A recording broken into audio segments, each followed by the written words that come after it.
கிறிஸ்துவுக்குள் மிகவும் அன்பான தெய்வ பிள்ளைகளே, இன்றைக்கி 25/2/2026 புதன்கிழமை அதிகாலை 5:35 அன்பான தெய்வ பிள்ளைகளே, சரிங்களா? நேற்று இந்த பல்ப் செட்டப்லாம் மாற்றினேன், சரிங்களா?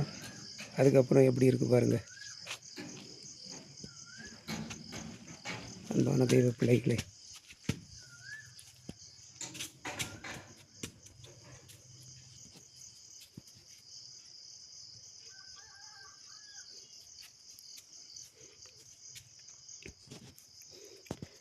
ஒரு லைட்லேயே வீடு நல்லா பிரைட்டாக இருக்குது அன்பானவர்களே.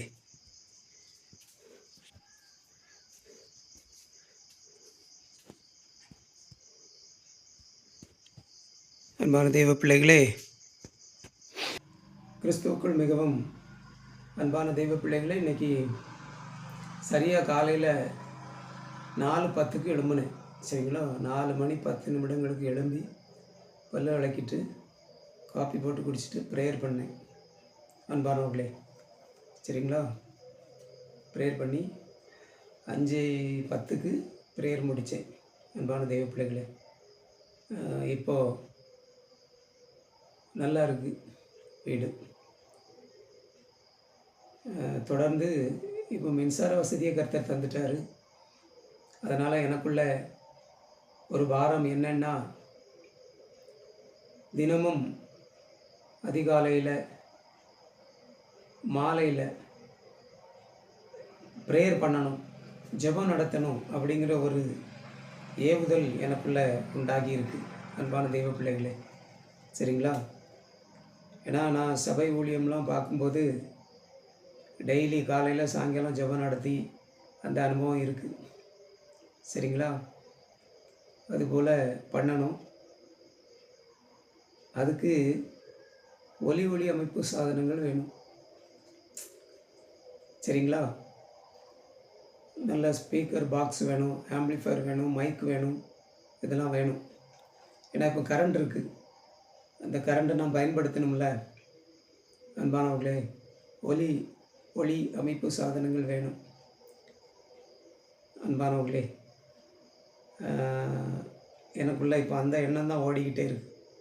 அது இருந்ததுன்னா காலையிலே இந்த நேரத்தை வேஸ்ட் பண்ணாமல் நான் தனியாக ஜெபிக்கிற அந்த ஜெபம் நடத்துவதற்கு பயன்படுத்துவேன். காலையில் அதிகாலையில் ஒரு 2-3 பாட்டு பாடி, ஒரு பைபிள் போர்ஷன் வாசித்து, ஒரு குட்டி பிரசங்கம் பண்ணி, ஜெபம் பண்ணி அந்த காரியத்தை செய்வேன்.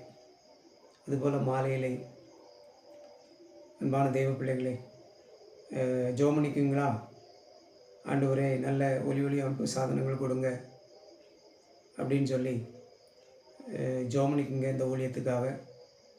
அன்பானவர்களே, கர்த்தர் தாமே உங்கள் ஒவ்வொருவரையும் ஆசீர்வதிப்பாராக. அதோடு கூட நேற்று மாலையில் களக்காடு காவல் நிலையத்துக்கு போனேன். போய் குறிப்பிட்ட அந்த அம்மாவை பார்த்தேன். அவங்க பார்த்து அந்த நான் கொண்டு போயிருந்த அந்த 3 செட்டையும் வாங்கிக்கிட்டு அப்புறம் ஒரு காவலர் அவங்கக்கிட்ட சொல்லி, அவங்க வந்து என்கிட்ட அந்த டீட்டெயில்ஸ் எல்லாம் கேட்டு அவங்க பதிவேட்டில் பதிவு பண்ணாங்க. நோட்டு வச்சுருக்காங்க, அந்த நோட்டில் பதிவு பண்ணாங்க. என்ன மாதிரி நீங்கள் ஊழியம் செய்கிறீங்க, எப்படி உங்களுக்கு எத்தனை விசுவாசிகள், எத்தனை குடும்பம் இருக்குது, அதெல்லாம் கேட்டாங்க. குடும்பம்லாம் யாருமே கிடையாது சார் அப்படின்னு சொன்னேன். நான் இப்போ புதுசாக தான் இதை ஆரம்பிச்சிருக்கேன் அப்படிங்கிற மாதிரி சொல்லி அந்த டீட்டெயில்ஸ் எல்லாம் கேட்டுட்டு, அப்புறம் எங்கே இருக்குது, எந்த இடத்துல இருக்குது எல்லாம் கேட்டுட்டு நோட்டில் பதிவு பண்ணி வச்சுருக்காங்க. இன்றைக்கி காலையில் 10 மணிக்கு நான் வருவேன், அங்கே வந்து அந்த இடத்த பார்க்குறதுக்கு வருவேன் அப்படின்னு சொல்லியிருக்காங்க. இன்றைக்கி காலையில் 10 மணிக்கு வந்ததுக்கப்புறம் அவங்க இந்த ரிப்போர்ட்டு கொடுப்பாங்க. 3 செட்டு எதுக்குன்னா, ஒரு செட்டு களக்காடு காவல் நிலையத்துக்கு, இன்னொரு செட்டு நாங்குநேரி டிஎஸ்பி ஆஃபீஸுக்கு, இன்னொரு செட்டு எஸ்பி ஆஃபீஸுக்கு, திருநெல்வேலி எஸ்பி ஆஃபீஸுக்கு அன்பானவர்களே கொடுத்துருக்கேன். நிச்சயமாகவே கூடிய விரைவில் தடையில்லா சான்று, அதாவது என்ஓசி, நோ அப்ஜெக்ஷன் சர்டிஃபிகேட் கிடைக்கும் என்று நான் கர்த்தருக்குள்ளே விசுவாசிக்கிறேன். அன்பான தெய்வ பிள்ளைகளே, நீங்களும் ஜெபம் பண்ணிக்குங்க. கர்த்தர் தாமே உங்கள் ஒவ்வொருவரையும் ஆசீர்வதிப்பாராக. ஆமேன், ஆமேன், ஆமேன். Praise the Lord. Thank you Jesus.